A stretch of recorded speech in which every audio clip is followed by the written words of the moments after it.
नमस्कार,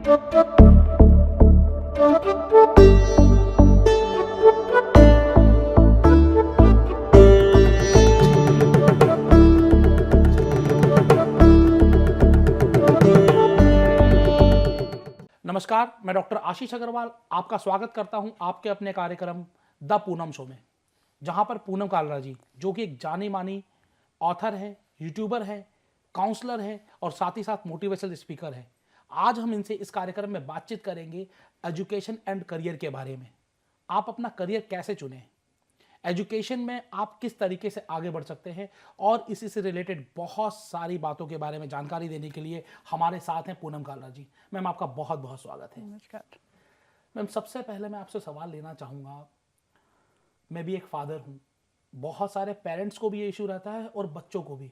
जब 10th clear कर ली या 12th क्लियर कर ली तो मुझे क्या चूज़ करना चाहिए, साइंस, आर्ट्स या कॉमर्स? मुझे अपनी लाइफ को कहाँ लेकर जाना है? ये जो दुविधा होती है पेरेंट्स और बच्चों के मन में, ये दुविधा कैसे ख़त्म की जाए? पता क्या है कि जो बच्चे 11th-12th में होते हैं ना, तो बच्चे इतने बड़े नहीं होते कि वो अपने ये डिसीजन खुद ले पाएँ। हालांकि कहने को अभी सब लोग कहते हैं कि बच्चे बहुत समझदार हो गए हैं, बच्चे ये हो गए, बच्चे वो हो गए, लेकिन फिर भी मैं बहुत जगह पर देखती हूँ, अपनी फैमिली में देखती हूँ, अपने रिलेटिव्स में देखती हूँ, फ्रेंड सर्कल में देखती हूँ कि बच्चों को इतना फिर भी नहीं पता लगता कि उनको क्या करना चाहिए, कि साइंस लेनी चाहिए या नहीं लेनी चाहिए। तो साइंस तो अगर आप इंजीनियर या डॉक्टर बनना चाहते हो तो आप लोगे, लेकिन फिर अगर कॉमर्स लेते हो कुछ है तो आप बहुत कुछ कर सकते हो, क्योंकि वो पहला ज़माना था जबकि हर एक बच्चा चाहता था कि इंजीनियर बने या डॉक्टर बने। आजकल तो बहुत कुछ है। और सबसे बड़ी बात कि अगर आपको उस समय बच्चे का इंटरेस्ट पता लग जाता है कि बच्चे का इंटरेस्ट किस में है, कई बार आपको पता लग जाता है। कई बार किसी चीज़ में बच्चे का इंटरेस्ट इतना ज़्यादा होता है कि आपको दिखने लग जाता है, तो जिसमें फिर उसका इंटरेस्ट अगर दिखाई दे रहा है तो फिर आप उसको उस साइड में भेजेंगे।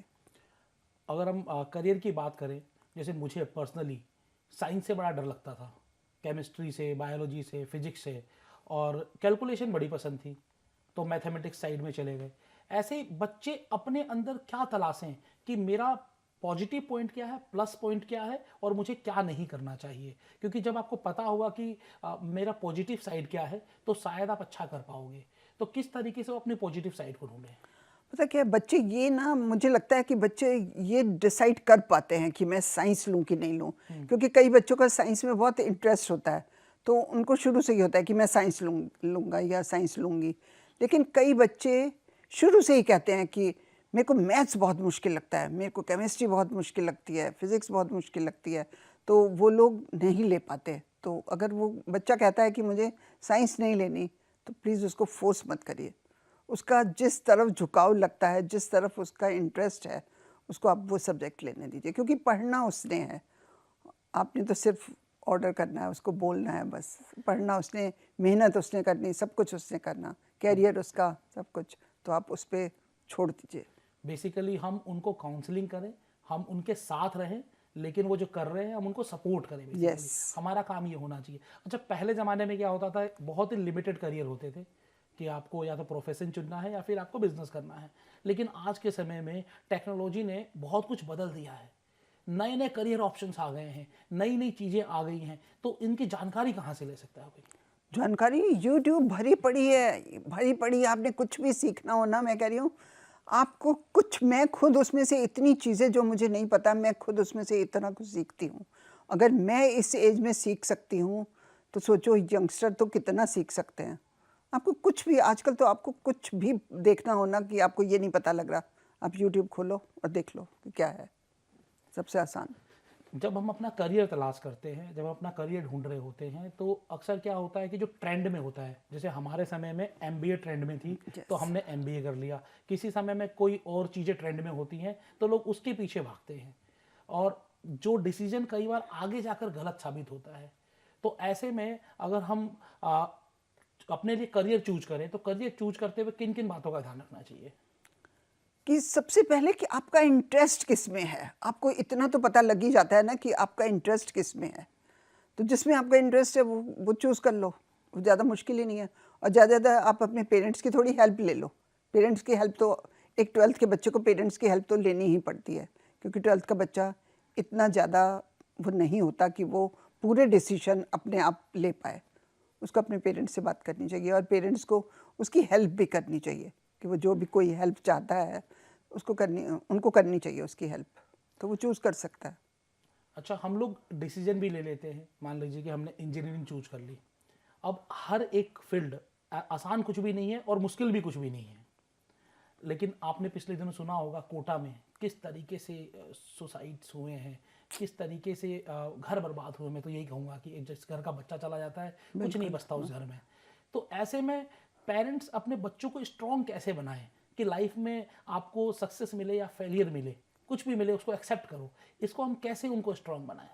को बच्चों को बोलो कि तुम्हारे लिए तुम्हारी ज़िंदगी सबसे ज़्यादा ज़रूरी है। तुम जो काम कर रहे हो वो नहीं ज़रूरी, वो तो कुछ भी कर सकते हो तुम काम, और तुम्हारी लाइफ सबसे ज़्यादा इम्पॉर्टेंट है। अगर आपके मार्क्स कम आते हैं तो क्या हुआ, आपकी दुनिया थोड़ी ख़त्म हो गई। मार्क्स कम आ गए तो क्या हो गया, आप फेल भी हो गए तो क्या हो गया। अब बच्चे को बोलो कि अगर तू फेल भी हो गया तो क्या हो गया, नेक्स्ट ईयर फिर एग्ज़ाम दे ले, कोई ऐसी बड़ी बात नहीं हुई, कुछ नहीं। अब बच्चे को जब ऐसे बोलते हो बच्चे की हिम्मत बढ़ती है। बच्चे की हिम्मत बढ़ाने वाले सबसे पहले माँ बाप होते हैं। अगर वो बच्चे की हिम्मत बढ़ाते हैं तो बच्चे कभी ये सब काम नहीं करते। ये सब काम तभी होते हैं जब उनको डर लग रहा होता है कि हमारे पेरेंट्स क्या कहेंगे, हमें पेरेंट्स से डांट पड़ेगी, मार्क्स अच्छे नहीं आए, ये वो, तो तब बच्चों को फिर बच्चे डरते तो हैं ही माँ बाप से। डर दो तरीके के होते हैं, एक तो अपने फैमिली का डर, समाज का डर, और दूसरा होता है अपने करियर में फेल होने का डर। Yes. लाइफ ख़त्म कहीं भी नहीं होती। आपने बताया कि माँ बाप को हमेशा सपोर्ट करना चाहिए। Yes. वहाँ से सपोर्ट मिल जाएगा। लेकिन जिनको डर ये है कि मैं करियर में फेल हो गया तो क्या होगा, वो लोग क्या करें? अरे करियर में फेल हो गए तो क्या हो गया, और इतना कुछ पड़ा हुआ है। मैं सारे बच्चों को कहना चाहती हूँ कि अगर किसी करियर में आप फेल हो गए, अरे तो क्या हो गया, 1 साल और कोई काम करोगे तो 1 साल पीछे ही रहोगे ना, क्या हो गया। आप जब तक गलतियाँ नहीं करोगे आप सीखोगे नहीं। आप गलतियाँ करोगे तभी सीखोगे, तो गलतियाँ करनी बहुत ज़रूरी हैं। नहीं करते हो गलतियाँ तो भी गलतियाँ करो, तभी सीखोगे और तभी आगे बढ़ोगे। पिछले कुछ सालों से चर्चा का एक विषय बना हुआ है कि जो भारत का एजुकेशन सिस्टम है, जो पुराना हुआ करता था, जहाँ पर मार्क्स नहीं हुआ करते थे, और जो अंग्रेजों का शासन हुआ और उसके बाद ये मार्किंग सिस्टम आ गया, और उसके बाद से लोगों में मैं कहूँगा कि आगे बढ़ने की कंपटीशन लग गया। उसकी वजह से भी ये बहुत सारे नेगेटिव चीज़ें आ रही हैं। तो भारत के एजुकेशन सिस्टम के बारे में आप क्या कहना चाहेंगे? भारत का एजुकेशन सिस्टम बहुत अच्छा है। आपको मैं बताऊं एक बात, हमारे इंडिया का जो स्कूलिंग वाला बच्चा है वो 1000 दर्जे इंटेलिजेंट है। यूएसए का स्कूलिंग वाला बच्चा, हमारे स्कूल की स्टडी इंडिया में बहुत बहुत बहुत अच्छी है। ये पता नहीं लोगों को मालूम है कि नहीं मालूम है, पता लोगों को पता ही होगा, क्योंकि मैं तो बाहर भी जाती रहती हूँ, यहाँ पर भी सब, मेरा ध्यान भी सब तरफ रहता है, मेरा ध्यान भी सब तरफ रहता है। कैसे है, आप कुछ बताएंगे कि यूएसए से इंडिया बेहतर कैसे हो गया एजुकेशन में? स्कूलिंग, जो स्कूलिंग है वो इंडिया की बेटर है, ओके। और जो कॉलेज है वो बाहर बेटर है, बाहर बेटर है। वो मतलब अभी भी स्कूल का हमें बच्चा यहाँ का ज़्यादा इंटेलिजेंट है। करियर में फ्यूचर, मतलब कि जब हम पोस्ट ग्रेजुएशन करते हैं उस समय बच्चों पे काम करने की ज़रूरत है इंडिया में। इंडिया में हाँ, स्कूलिंग तक तो वो इंटेलिजेंट रहेगा ही, क्योंकि स्कूलिंग तक तो बच्चा इंटेलिजेंट है यहाँ का। आज भी अगर हम बात करें आज़ादी के 75 साल भी बाद भी, केरल की हम बात करें तो वहाँ पर साक्षरता 100% है। लेकिन जब हम पैन इंडिया की बात करते हैं तो आज भी एजुकेशन रेट अच्छा नहीं है, बच्चियों को स्कूल नहीं भेजा जाता है आज भी गाँव में। तो उनके बारे में आप क्या कहना चाहेंगे? मैं कहती हूँ कि पहले तो हर एक गांव में 10th तक का स्कूल जरूर होना चाहिए। गवर्नमेंट इसके लिए जो भी करे उसको करना चाहिए, चाहे जो भी गवर्नमेंट हो। और 10th के बाद बच्चे फिर अपने गांव से निकल के बाहर जा सकते हैं।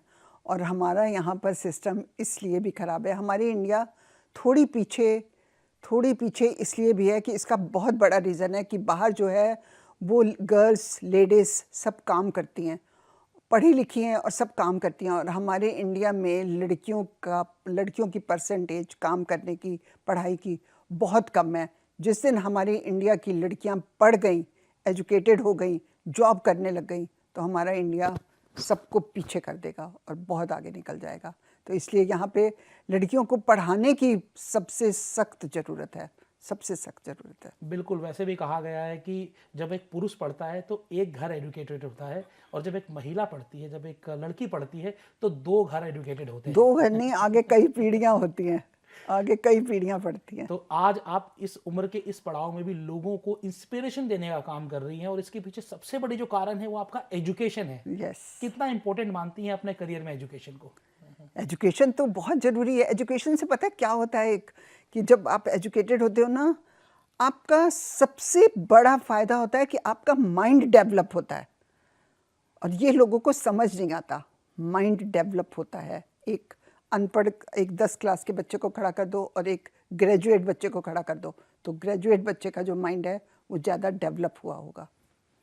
मैं आपसे आखिरी में सवाल लेना चाहूँगा कि वो पेरेंट्स जो बच्चों को पूरा समय नहीं दे पाते हैं, क्योंकि आज के दिन अगर हम शहरीकरण की बात करें जहाँ पर हस्बैंड वाइफ दोनों काम कर रहे हैं, वो बच्चों को पूरा समय नहीं दे पा रहे हैं, उनके एजुकेशन पे ध्यान नहीं दे पा रहे हैं, वो अपने बच्चों के साथ एक प्रॉपर कनेक्शन कैसे रखें ताकि बच्चे आगे बढ़कर तरक्की करें?